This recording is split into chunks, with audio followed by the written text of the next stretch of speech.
Week 4 of the fantasy football season. Here's the top 15 tight ends. I'm ranking this week number 1, Dallas Goedert of the Philadelphia Eagles. Dallas Goedert went out there last week and he had an all-timer game. 10 catches, 170 yards in that one at the New Orleans Saints. So this week, a good matchup once again at the Tampa Bay Buccaneers, where we saw the Denver Broncos just go up and down the field versus them in last week's game. And Dallas Goedert with no Devonta Smith and A.J. Brown most likely. Targets are going to be there, and he's going to get a lot of looks once again this week. Number 2, George Kittle of the San Francisco 49ers. And Kittle practice limited, and I believe he's going to return in this ball game for the San Francisco 49ers. It's a good matchup versus New England Patriots, where we saw Tyler Conklin last week for the New York Jets have a big game versus Patriot defense. And last week we saw Jawan Jennings 11 for 175 and 3 touchdowns on 12 targets. I believe this week we're going to see George Kittle get a decent amount of targets. He's a big threat in the middle of the field, and tight end so weak that Kittle missed a week last week, and now he comes back and is a top 2 option. Number 3, Brock Bowers of Las Vegas Raiders. An impressive rookie season so far for Brock Bowers. This week, a decent matchup versus Cleveland. I know their defense is a solid unit, but they're just not playing like it so far in the early going. So 2 out of the first 3 games this season, Brock Bowers has double-digit fantasy points.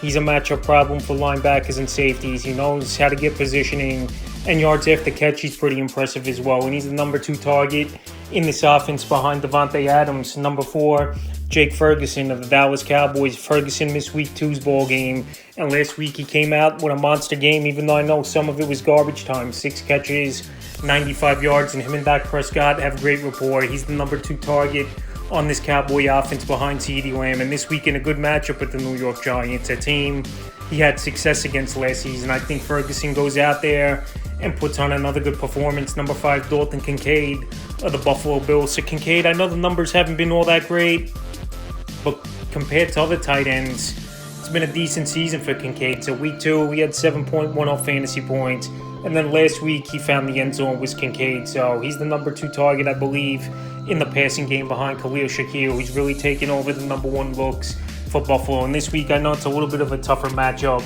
versus the Baltimore Ravens, but like I mentioned earlier, Ferguson went out there last week and had 6 for 95 versus Raven defense. I like Kincaid in a potential shootout this week. Number 6, Cole Kmet of the Chicago Bears. Cole Kmet with a breakout performance last week in this Bear team. They said, you know what, we Kmet in the game and let him get a lot of targets, and that's exactly what happened last week for the Chicago Bear team. 10 catches, 97 yards, a touchdown on 11 targets. Gerald Everett barely saw the field, where it was like a split the first 2 weeks. And we know young quarterbacks friends the tight end and safety net in the offense. So Cole Kmet finally had the breakout game.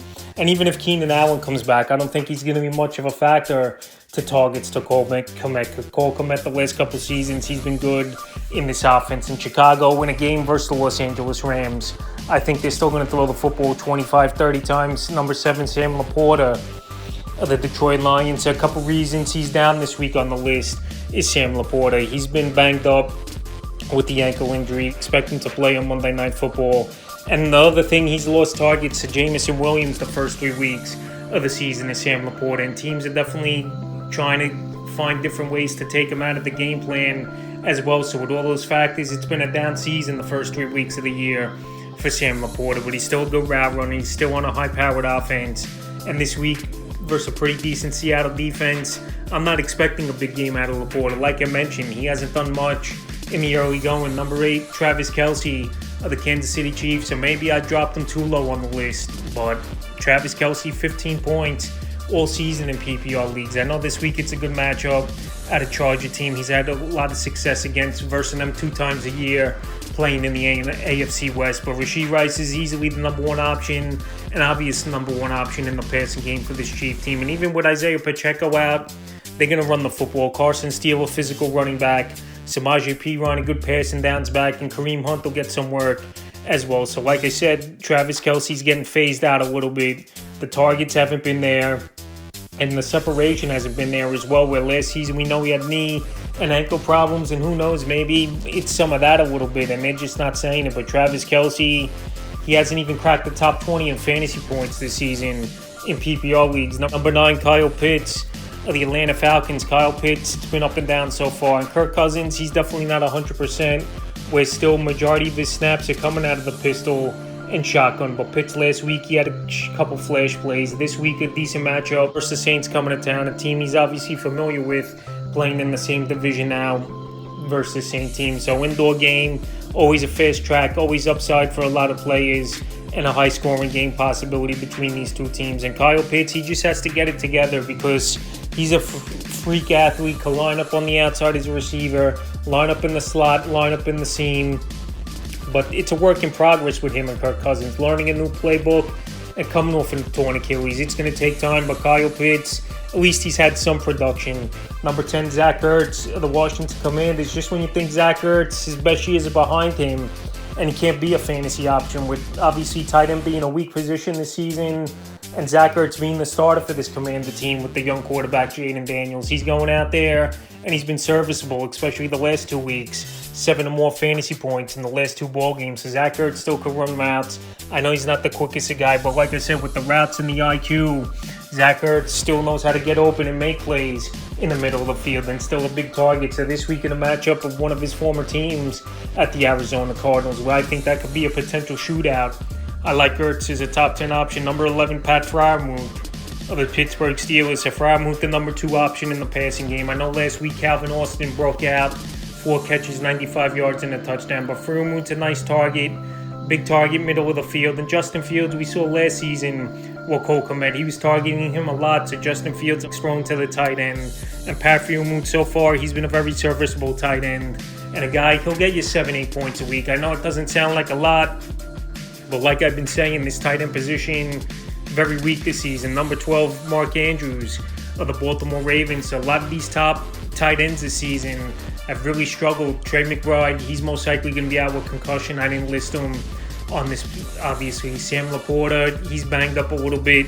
He's struggling. Travis Kelce hasn't done nothing. And Mark Andrews, besides week 2, last week he had a goose egg. In week 1, only a couple catches in that game. So this week, they're going to have to throw the football more because we know Buffalo could go up and on the field and score with anybody with Josh Allen. Even losing Stephon Diggs and Davis, it don't matter. So I want to see Mark Andrews in this offense more because his stock's definitely falling off quickly for this Baltimore Raven team. I know Zay Flowers is not the number 1 target in the passing game, but still, Mark Andrews, I think he's a tight end that still could go out there and make plays unless he's not 100% as well, coming off of leg surgery last season. Mark Andrews, if he don't get it together this week, he's probably a tight end you can't have any confidence playing going into week 5. Number 13, his teammate Isaiah Likely of the Baltimore Ravens. Week 1, what a performance. 9 catches, 111 yards, and found the end zone. And it would have been 2 touchdowns if his toe wasn't out of bounds.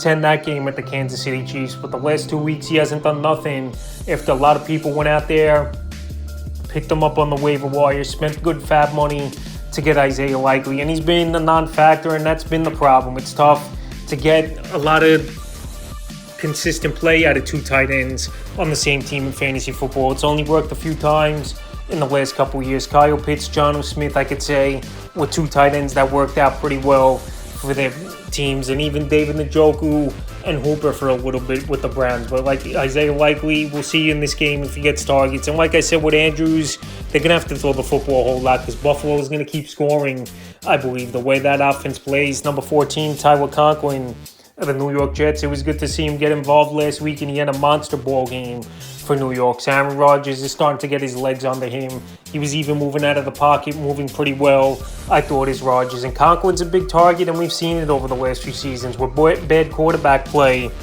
with Zach Wilson and Tim Boyle last season. He still went out there and had some decent ball games as Tyler Conklin. So now at a weak tight end position where it only takes a good week or 2 to move up the rankings or crack the top 15. That's exactly what Conklin did in this week.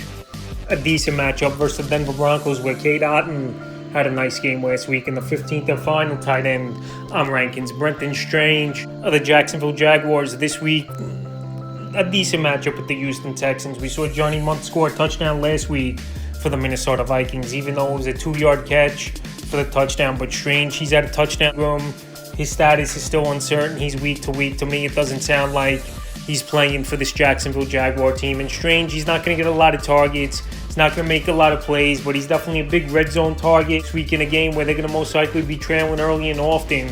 once again, is the Jacksonville Jaguars at Houston. I think Strange could have a decent ball game, and hey, who knows, maybe he'll find the end zone. That's the top 15 tight ends I'm ranking for week 4 of the fantasy football season.